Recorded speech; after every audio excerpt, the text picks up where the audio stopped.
नमस्कार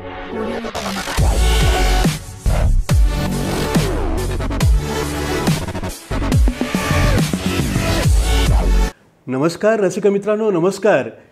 मल्हारच्या आपल्या गाजलेल्या हॉबी डू बी डू या संवाद कट्ट्यावर आजचे प्रमुख अतिथी आहेत की ज्यांनी आपल्या आयुष्याची 35 वर्ष खऱ्या अर्थानं रंगकर्मी म्हणून नटराजाची पूजा बांधलेली आहे.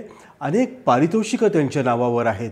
असे ज्येष्ठ रंगकर्मी, सृजनशील, संवेदनशील आणि सर्जनशील असलेले श्रीयुत सुहासराव वेल्हाणकर, जे आपल्या पॉलिटेक्निक महाविद्यालयामध्ये कार्यरत होते.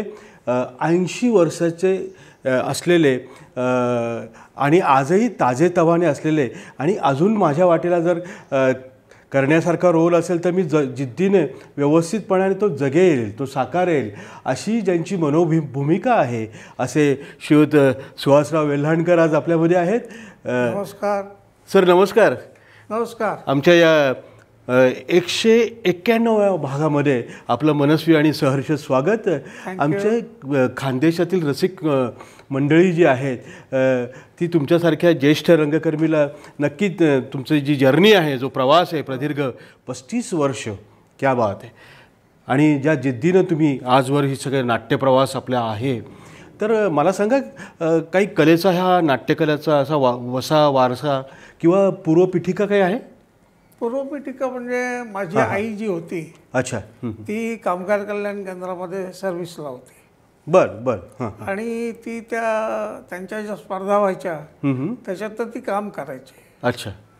नंतर पुढे मग ती अभिजात कला मंडळामध्ये सुद्धा सामील झाली. चांदोरकरांचा ग्रुप होता एक, त्याच्यामध्ये ती काम करायची, त्यांच्याबरोबर लहान लहान कामं करायची. ती पूर्वपीठिका होती त्याच्यामध्ये. अच्छा अच्छा अच्छा. आणि वडिलांचं प्रोत्साहन होतं. अच्छा. या बाबतीमध्ये. आणि माझी स्वतःची एक इच्छा होती की मी, माझे काका रंगभूमीवर काम करायचे. बरं बरं बरं. हां हां. तर आपल्या IMA असोसिएशनचा हॉल जो बांधला गेला, बरं, त्याच्याकरता डॉक्टरांचं एक तुझे तू अशी नाटक बसवलं गेलं. आणि मूळ नाटकातले जे व्यावसायिक होते तर ते राजा पटवर्धन म्हणून 2.5 महिने जळगावला मुक्काम ठोकून होते. त्याने दिग्दर्शन केलं होतं आणि जळगावमधल्या बहुतेक सगळ्या लोकप्रिय डॉक्टरांनी त्या नाटकात भूमिका केली होती. वा वा. बरं, मग आपला आजचा चर्चेचा, संवादाचा विषय आहे नाट्यकलेचा छंद आणि जीवनात आनंद. क्या बात आहे. तर नाटकाने नेमकं आपल्याला काय दिलं, एक व्यक्ती म्हणून काय सांगाल आपण? नाटकानं बरंच काही दिलं. बरंच काही दिलं. अच्छा. हो, कारण नाटकामुळे मी कला शिकलो, त्याच्यानंतर संभाषण कला शिकलो, त्याच्यानंतर व्यक्तिमत्व विकास झाला माझा. बरं बरं बरं. बऱ्याच लोकांशी इंटरॅक्शन वगैरे व्हायला लागले आयुष्यामध्ये. आणि खरोखर की बरेच लोक आपल्या जळगावमधले जे नामवंत म्हणतो, डॉक्टर म्हणा, वकील म्हणा, न्यायाधीश म्हणा, व्यापारी म्हणा, हे पुष्कळचे लोक संपर्कात आले माझ्या. आणि त्यांच्यामुळे एक माझंही सगळं जीवन प्रगल्भ होत चाललं होतं. बरं बरं बरं बरं. बघ, रंगमंचावर आपण केव्हा आलात नेमकं? शालेय जीवनात की महाविद्यालयीन जीवनात, नेमकं काय? नाही, शालेय जीवनात नाही. शालेय जीवन पूर्ण झाल्यानंतर माझं मी पहिलं नाटक केलं छायानं म्हणून. बरं बरं. कामगार कल्याण केंद्रामध्ये ते नाटक केलं गेलं. त्यावेळेला आमच्या दिग्दर्शिका होत्या आशाताई पेंडसे. बरं बरं बरं. हां, ज्या आपल्या आदर्श शाळा जी होती, खानदेश मिल गेटच्या समोर पूर्वी होती शाळा ती. बरं बरं तर बरं. त्या दिग्दर्शिका होत्या. अच्छा. त्यांनी ते नाटक बसवलं होतं. आईची आणि त्यांची मैत्री असल्याकारणाने सुहास कामगार म्हणून त्यांनी विचारलं आणि माझं पहिलं ते नाटक, आणि पूर्णपणे हिरोचाच रोल होता. पूर्ण 3 अंक काम होतं. पूर्वी नाटकं 3-3 अंकाची असायची. होय होय. म्हणजे खरंच अतिशय इन्स्पायरिंग असा तुमचा प्रवास राहिलेला आहे. 35 वर्ष म्हणजे थोडी थोडकी नव्हेत. तर का आपण आकाशवाणीत पण ए ग्रेड आर्टिस्ट म्हणून मान्यताप्राप्त कलावंत म्हणून काम केलं नाही का? ग्रेड आर्टिस्ट झालो. हो हो हो. तुम्ही मगाशी जो छाया नाटकाचा उल्लेख केला तर ते मला सांगा की मंडळ मला वाटतं विकास मंडळातर्फे सादर झालं. विकास मंडळातर्फे नव्हतं ते. अच्छा हे अच्छा. कामगार कल्याण केंद्रातर्फेच बसवलं होतं स्पर्धेला वगैरे होतं. स्पर्धेला. वा वा वा वा. आणि आपली जी शिवाजीनगरची जी शाळा आहे स्लोप उतरून गेल्यानंतर अच्छा उजव्या कोपऱ्यावरची शाळा आहे बर त्या ठिकाणी ते नाटक स्पर्धेत मध्ये झालं. ते माझं पहिलं नाटक. वा वा. आणि त्यानंतर मग 1967 मध्ये मी विकास मंडळामध्ये आलो. बर बर बर. विकास मंडळामध्ये आल्यानंतर पहिली 2 नाटकं जी होती ती मला छोटे रोल मिळाले. पण दुसरं नाटक जे होतं त्यात खूप चांगला रोल मिळाला आणि तो गाजला सुद्धा. बरं बरं बरं. खूप लोकांनी प्रशंसा केली त्याची. अच्छा अच्छा. आणि नंतर मग सगळे हिरोचेच रोल मिळत गेले सगळीकडे. बरं बरं बरं बरं. 79 पर्यंत मी विकास मंडळात होतो. बरं हां हां. आणि त्याच्यानंतर मग मला वाटतं आम्रपालीमध्ये आपण गेला. हो आम्रपालीमध्ये गेलो होतो. म्हणजे करायचं काय नंतर मी संस्था सोडली होती. आता यापुढे काय करायचं बाबा पण. तर अचानक आम्रपालीची मुलं माझ्याकडे आली आणि ते म्हटले की सर तुम्हाला गणपतवाडी या नाटकात काम करायचं आहे आणि आमच्या दिग्दर्शक बाबा गोरे इंदोरचे. बरं बरं. ते मी त्यांना पाहिलेलं नव्हतं किंवा काही माहिती नव्हतं त्यांच्याबद्दल. बरं हां हां. तर त्यांनी सांगितलं की सुहास वेल्हाणकर जर काम करणार असेल याच्यात 6 रोल एकूण त्यांना ते जर करणार असतील तरच मी नाटक बसवतो नाही तर मी बसवत नाही. वा वा. मला वाटतं 6 भूमिका करणं आणि त्या ताकदीने निभावणं रंगमंचावर. हो.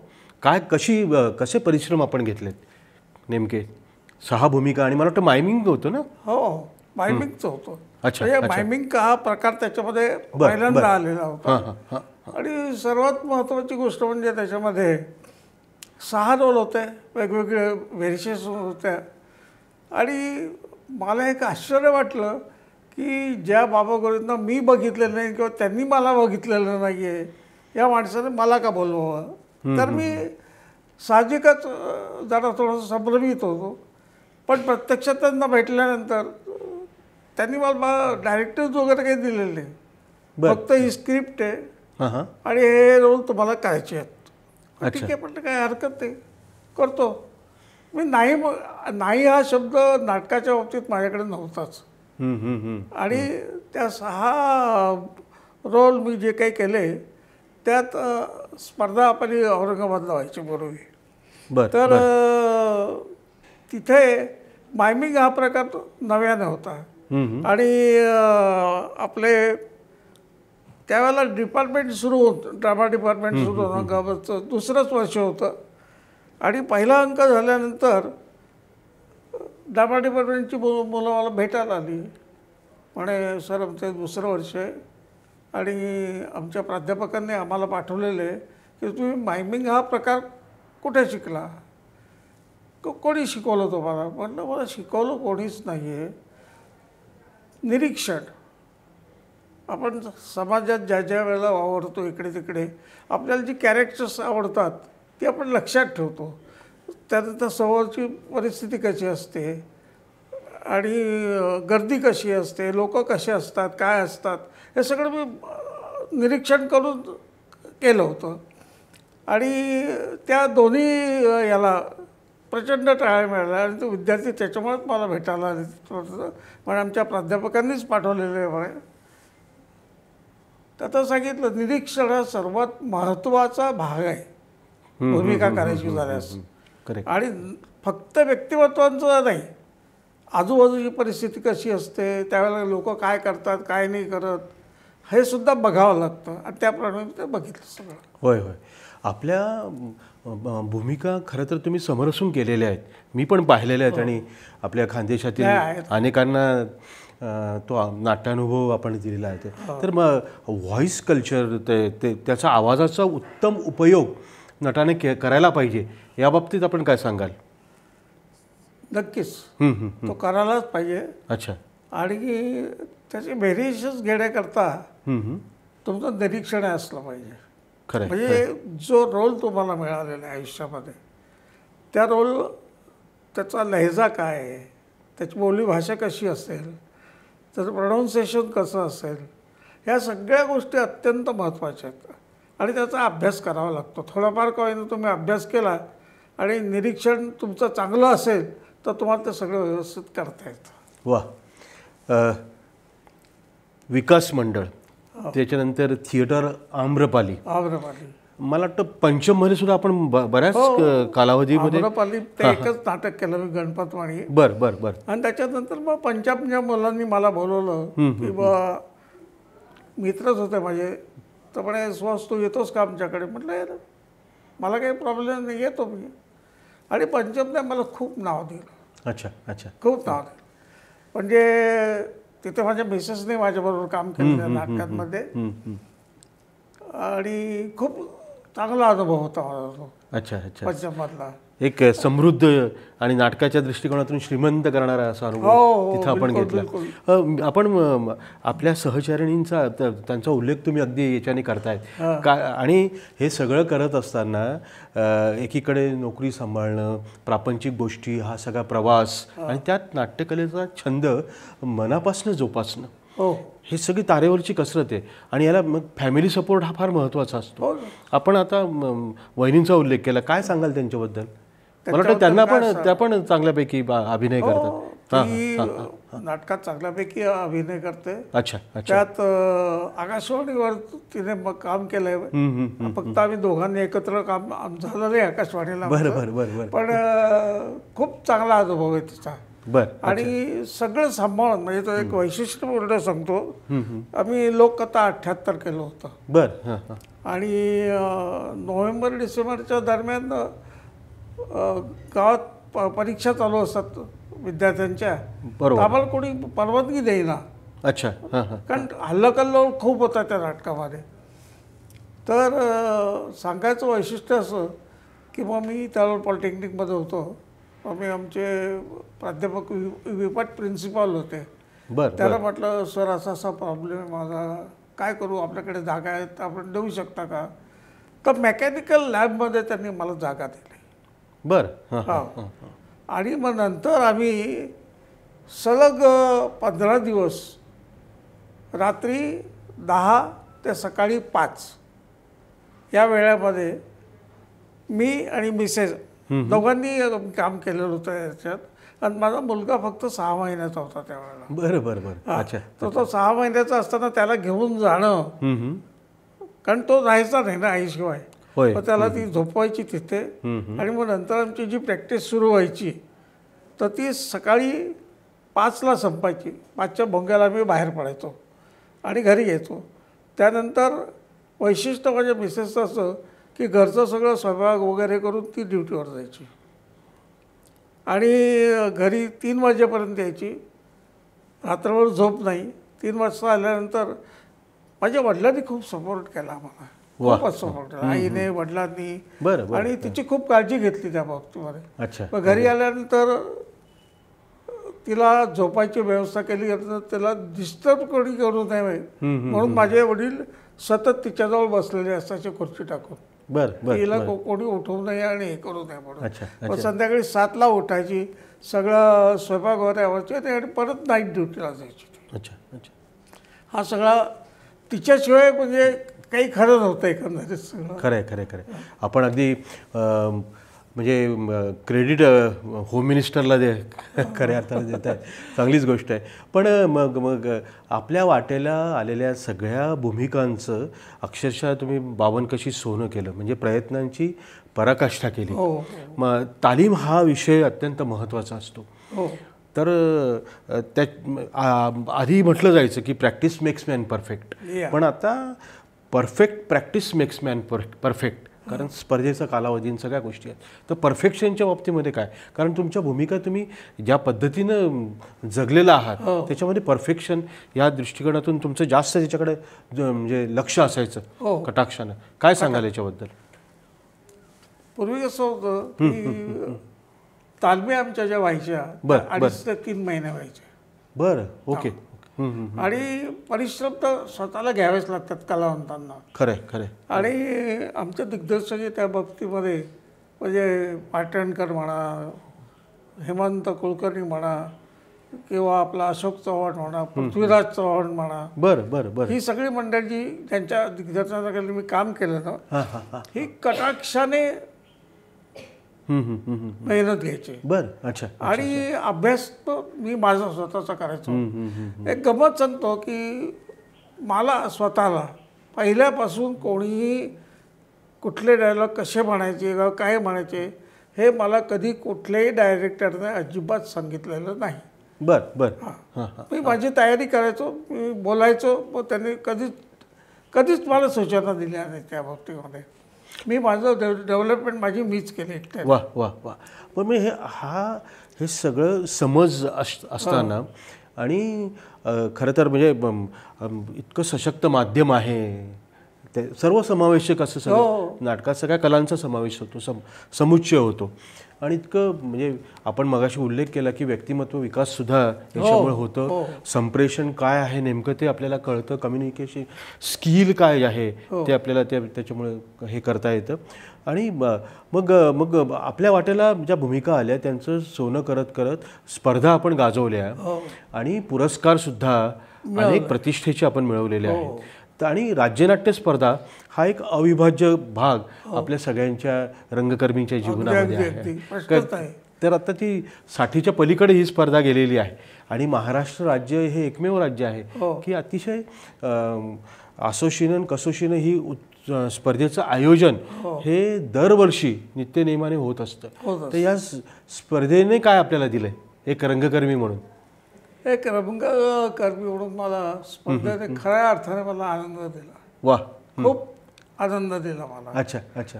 आणि त्यामुळेच माझा विकास होऊ शकला, व्यक्तिमत्व विकास होऊ शकला, संभाषण कला मी शिकलो त्याच्यातनं. आणि जीवनामध्ये मग अनेक मंडळी भेटली, चांगली चांगली मंडळी भेटली, खूप आनंद मिळाला त्यामुळे. आणि सर्वात महत्त्वाची गोष्ट म्हणजे की आपण म्हणतो की काय हा माझ्या ओळखीचा नाही, तो माझ्या ओळखीचा नाही, काय कशाला, पण तसं माझं नव्हतं. सगळ्यांची ओळखी करायचो, हे करायचो. आत्ताची एक गमत सांगतो. मला इलेक्शनला जायचं होतं, आमची नावं नव्हती यादीत. बरं बरं बरं. पण मी कार्यालयात गेलो एका पक्षाच्या. त्या ठिकाणी गेल्यानंतर सुहास वेलणकर म्हणे तुम्ही. म्हटलं अच्छा. तुम्ही कोण? त्याने म्हणे तुमची नाटकं बघितलेली आहेत म्हणे काय आहे तुमचं काम? म्हटलं बघ अशी अशी तुमची नावं नाही आहेत. असं थांबा म्हणे, 5 मिनटं थांबा. त्याने 5 मिनटात माझ्या मेसेजचं नाव काढून दिलं ताबडतोब. आणि असे प्रसंग बरेच घडले आहेत की मी ओळखत नसलेली व्यक्तीसुद्धा मला ओळखते आहे बघून खूप समाधान वाटायचं, आनंद वाटायचा. आपला महाराष्ट्रीयन माणूस तर नाट्यवेडाच आहे. हो, प्रचंड प्रेम आहे त्याचं. नाटक प्रेम आहे त्याच्याशिवाय मजा नाही. खरंय खरं. म्हणजे ते नाटकानं आपल्याला ओळख दिली एका अर्थानं. ओळख तर दिलीच, वादच नाही. नक्की नक्की नक्की. मला सांगा, हा एकीकडं म्हणजे नाट्यप्रवास अतिशय समृद्धपणे हे सगळं होत असताना आणि हौशी रंगभूमीची सेवा आपण करत असताना, ॲमेट्युअर थिएटर करत असताना प्रोफेशनलकडे पण तुम्ही वळला आहोत. हो वळलो. हो म्हणजे मला आठवतंय तुमचं प्रेमा तुझा रंग कसा. तर त्याच्याबद्दल काय सांगाल? तो एक वेगळा अनुभव होता आहे. तो एकीकडे तुमचा ग्राफ असा छानपैकी चाललेला आहे. ते काय झालं की हेमंत आणि मुकुंद ते माझा खास मित्र. बरं बरं बरं बरं. या दोघांनी सांगितलं की आपल्याला नाटक करायचं आहे आणि ते 15 प्रयोग करायचे आपल्याला. अच्छा. पण ठीक आहे, काय हरकत नाही, करूयात म्हटलं आपण. नेहमी पडायला मेन रोड बल्लाळांचा तो मिळाला. आणि प्रकाश इनामदार येणार आहे म्हणे, निळूभाऊंचा रोल करायला. म्हणलं उत्तम आहे, आपल्याला शिकायला मिळतं ना त्यांच्याकडनं. गंमत सांगतो तुला, त्या माणसाने प्रवास करताना स्किप्ट वाचली एकदा. अच्छा अच्छा. फक्त एकदा. आणि एक तालीमपणे मला एकदा दाखवून द्या तुम्ही फक्त, कारण तो हेमंत तो रोल करत होता अगोदर. अच्छा अच्छा. तर साधारणतः त्याने फक्त ती तालीम बघितली आणि त्यानंतर तो जो उभा राहिला तो पाठांतर चोख होतं आणि सगळ्या त्याच्या ज्या काही होत्या आपल्या सिच्युएशन त्या बरोबर त्या माणसानं सांभाळल्या.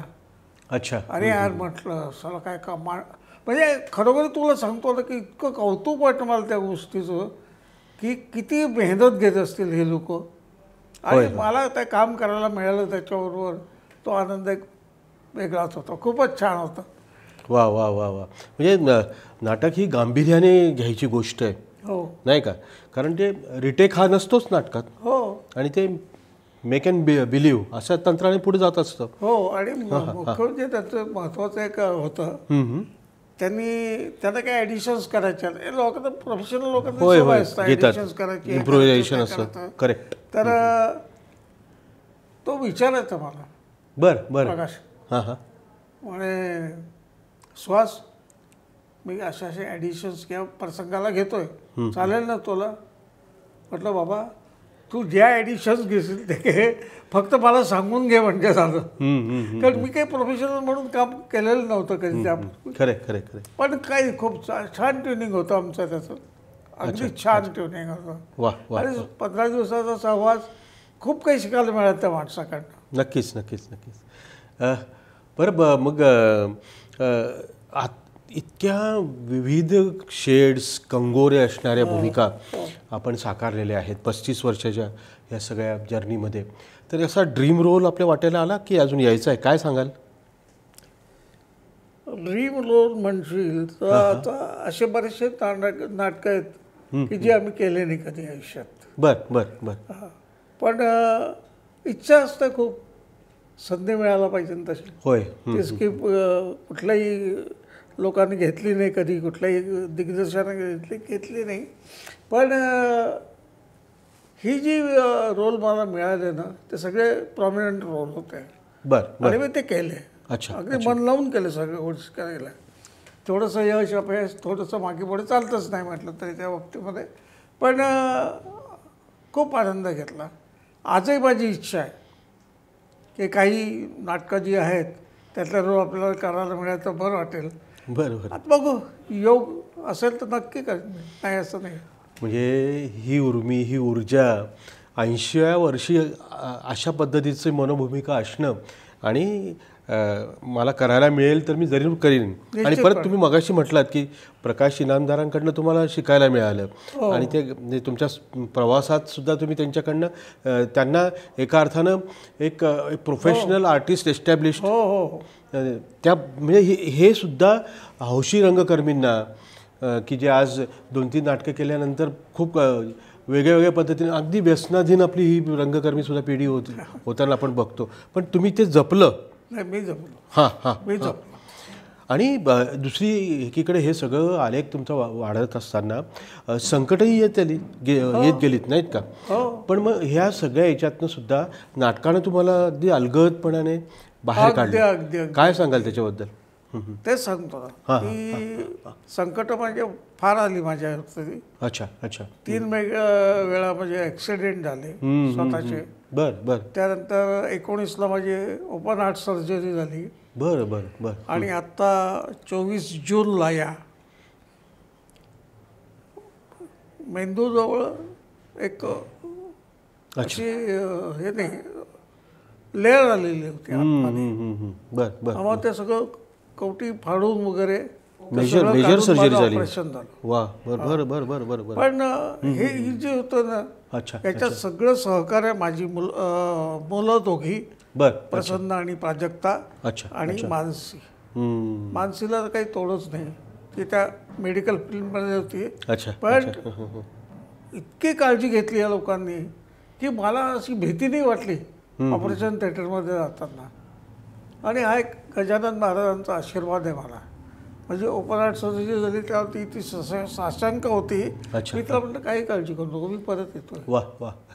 आणि आश्चर्य वाटेल तुला की 10% हार्ट माझं चालू होतं. बरं. अच्छा. 10%. बरं. आणि अशा अवस्थेत मी याच्यात गेलो. आपण उल्लेख केला अतिशय श्रद्धेनं, म्हणजे गजानन महाराज आणि दुसरीकडे महाराजांची श्री कृपा आमच्या नटराजाची पण सगळ्या कृपा म्हटली कुटुंबावरती पाहिजे. खूप आहे. नटराजाची कृपा हो, म्हटली पाहिजे. नटराजी तर आहे. अविरतपणे 35 वर्ष हो. आपण आणि वहिनीसाहेब करतायत हे सगळं रंगसेवक म्हणून. हो ते ती लागू पडली खऱ्या अर्थाने. हो, आणि निश्चितपणे. म्हणजे हे अत्यंत जिवंत सशक्त माध्यम आहे लोकप्रबोधन, लोकशिक्षणाचं, समाजमनाचं, त्याला आपण आरसाच म्हणतो हो, नाटक. तर खूप काही आपल्याला मिळालेलं आहे. खूप मिळालं, खूप मिळालं. हां हां. तर एक ज्येष्ठ रंगकर्मी म्हणून तुमच्या आठवणीतला रोल, त्यातली थोडी झलक आमच्या या रसिक प्रेक्षकांना जरा दाखवा आपण. हो, ठीक आहे ना, काही हरकत नाही आहे. होय. मी आता सर्वात छोटी परिवर्तनने बर बर. हां हां. अभिवाचन करायचं ठरवलं होतं, बर. अच्छा अच्छा. पुरुष नाटकाचं. हम्म. नाना पाटेकरांचं ते गुलाबाचा रोल वा, मी केला वा, होता वा, वा, वा. त्याच्यामध्ये. तर त्याची हे होतं असं की एंट्री आणि एक्झिट असं नाटकाचं स्वरूप असतं, तसं आपण ते करायचं. स्क्रिप्ट हातात ठेवतो मी, पाठांतर केलंच पाहिजे असं काही नाही आहे. बर बर बर. पण तुला सांगतो की पहिल्यापासून मला पाठांतर केल्याशिवाय काम करायचं माहीतच नाही आहे. आणि आजही, आजच्याही तारखेमध्ये माझं पाठांतर खूप चांगलं असतं, त्यामुळे मला अडचण नव्हती. म्हटलं ठीक आहे, काही करू म्हटलं. त्यातला एक प्रसंग फक्त मी जरूर घेतो. झलक. प्रसंग असा आहे की एक महिला प्रतिनिधी असते, बर.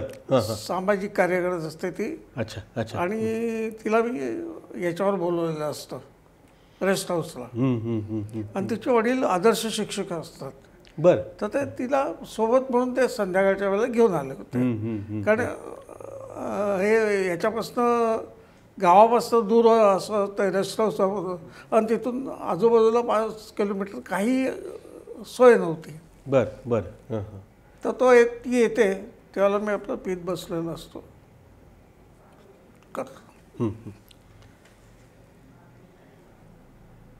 हां, ये ये ये. हां, काय म्हणताय नानासाहेब? हां,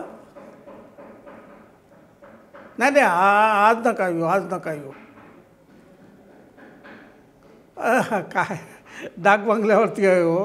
हां, आणि आज वेळ नाही मला अजिबात काही. नाही तुम्ही तो नक्की म्हटलं असतं की या म्हणून आज.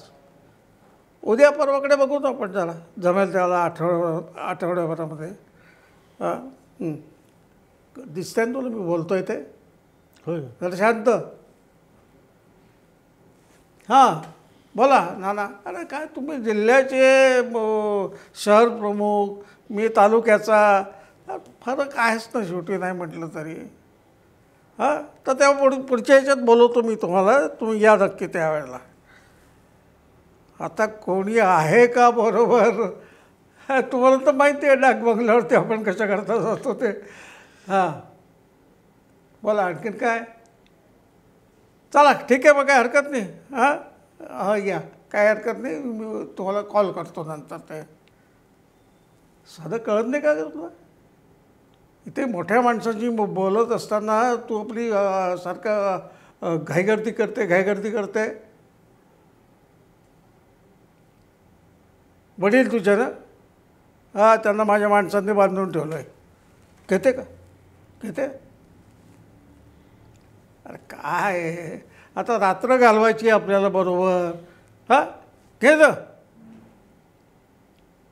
हे बघ, आरडाओरडा करायचा नाही, समजलं? इथून तू कोणालाही आवाज देणार नाही. अरे काय तुझे बाबा चालवले, तेव्हा बाबाला बांधून ठेवले माझ्या माणसांनी. मुकाट्याने मी म्हणतो त्याप्रमाणे वागायचं इथे. अरे शंकर, चल या पोरीला घेऊन चल, बांधून ठेव पलंगावरती. आयला ऐकत नाही म्हणजे काय? चल. वा वा वा वा वा, क्या बात आहे. म्हणजे नाना पाटेकरांनी ते केलेलं काम, गुलाबरावांचा केलेला रोल, आणि खरंच म्हणजे संवाद फेक असेल, ते बेरिंग असेल, सोपं नाही आहे. सगळ्या शेड्स कंगोरे दाखवणं झकास.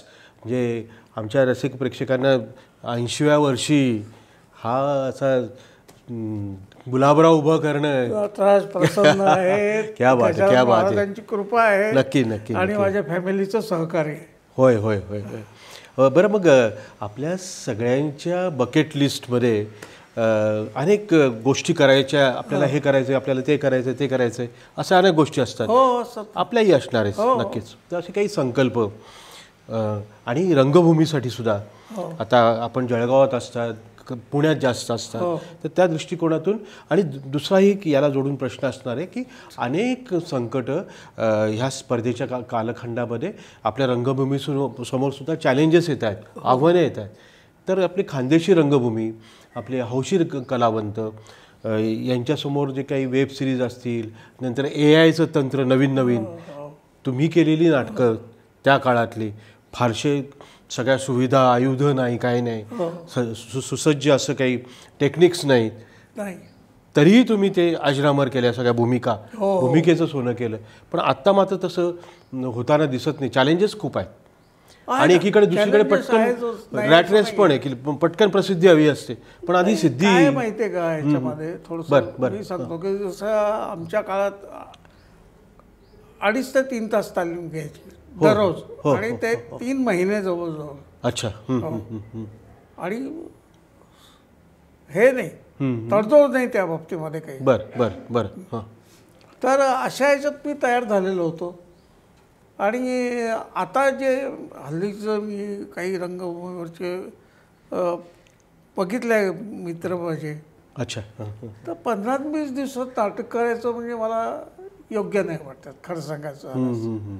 ठीक आहे, त्यांचं पाठांतर होतं आहे, ते कामही चांगलं करतात, नाही असं नाही, पण ज्याला आपण परफेक्शन म्हणू, तसं परफेक्शन येण्याकरता जो कालावधी हवा तेवढं त्यांनी घ्यायला हवा असं माझं होतं त्या बाबतीमध्ये.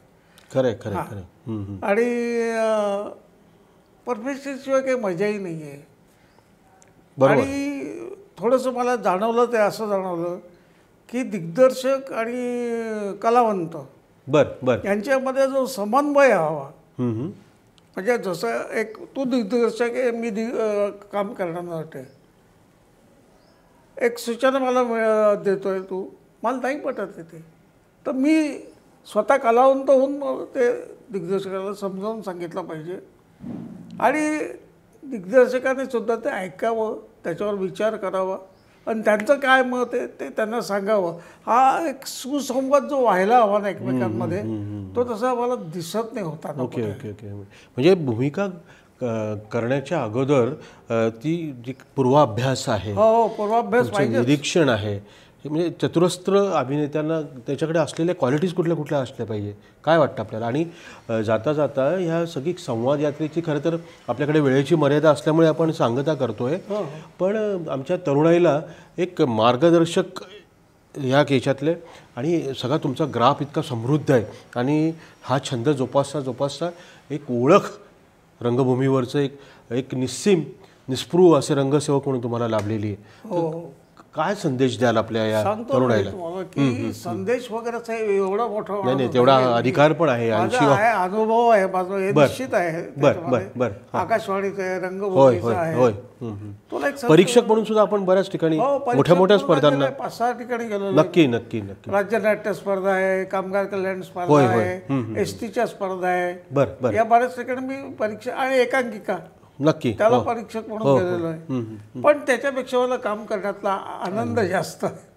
खरं ते तर आहेच, नाही असं आहे, परंतु ते आता मुकुंदा मला म्हटला होता त्यावेळेला, मला मेडल मिळालं त्यावेळेला की सुहास आता बंद कर, काम कर. आणि 98ला त्याने मला पहिल्यांदा परीक्षक म्हणून नागपूरला पाठवलं होतं, राज्य नाट्य स्पर्धा. आता संदेश म्हणून असं काही मला एक माझा अनुभव म्हणून मी काही गोष्टी सांगू शकतो त्या. नक्कीच. की छंद हा आपल्यावरती लादलेला प्रकार नाही आहे, हे प्रत्येक कलाकाराने समजून घेतलं पाहिजे की हा माझा छंद आहे, माझी आवड आहे याच्यामध्ये. तर आवड आहे तर मग मी तिथे प्रामाणिक राहिलं पाहिजे. प्रामाणिकपणे मी आपल्या कॅरेक्टर करता निरीक्षण केलं पाहिजे. त्याच्यानंतर त्याचं कथानक काय आहे, काय नाही आहे, त्यात आपली भूमिका काय आहे, इतर पात्रांशी आपला काय संबंध येतो, या अनुषंगाने अभ्यास करून त्याप्रमाणे डायलॉग डिलिव्हरी हे सगळं. आणि त्याचा एक लहेजा असतो, कुठल्याही याचा डायलॉगचा एक लहेजा असतो त्या कॅरेक्टरनुसार. होय तर तो लहेजा कुठला आहे, कसा आहे, याचं निरीक्षण करावं, परीक्षण करावं आणि मग काम करावं. आणि आपल्याकडची मी मुलंही बघितली, काम खरंच म्हणजे प्रगत असल्याकारणाने अनेक गोष्टीतलं बघायला मिळतात, हे करायला मिळतात. छानपैकी त्यांनी काम करावं. फक्त एवढंच आहे की प्रामाणिकपणा आणि आपला विश्वास स्वतःचा रंगभूमीवरचा हा अभ्यास पूर्ण करावा आणि काम करावं, एवढंच मी सांगेन. वा वा वा, अगदी म्हणजे बघा मित्रांनो, अतिशय लाख मोलाचा संदेश ज्येष्ठ रंगकर्मी सुहासराव वेल्हाणकर यांनी आपल्याला दिलेला आहे. आज आपल्या या संवाद कट्ट्यावर त्यांनी अत्यंत व्यग्र अशा त्यांच्या स्केड्यूलमधनं ते आलेत आणि छान गप्पाटप्पा आपल्या झाल्यात, संवाद झाला आणि एक दिशा देणारं मार्गदर्शनसुद्धा आपण केलेलं आहे. पथदर्शी असं मार्गदर्शन आपल्या बाजूने झालेलं आहे. तर आपण आलात आणि छान गप्पा झाल्या आणि आपणही वेळ दिल्याबद्दल आमच्या या मल्हार कम्युनिकेशन्सच्या अख्ख्या टीमच्या वतीनं मी आपलं मनस्वी आभार मानतो. धन्यवाद. तुमचंही मी आभार मानतो. मला संधी दिली आपण इथे येण्याकरता आणि माझी मुलाखत घेतली. खूप छान वाटलं, खूप छान वाटलं. थँक्यू. Thank you, thank you.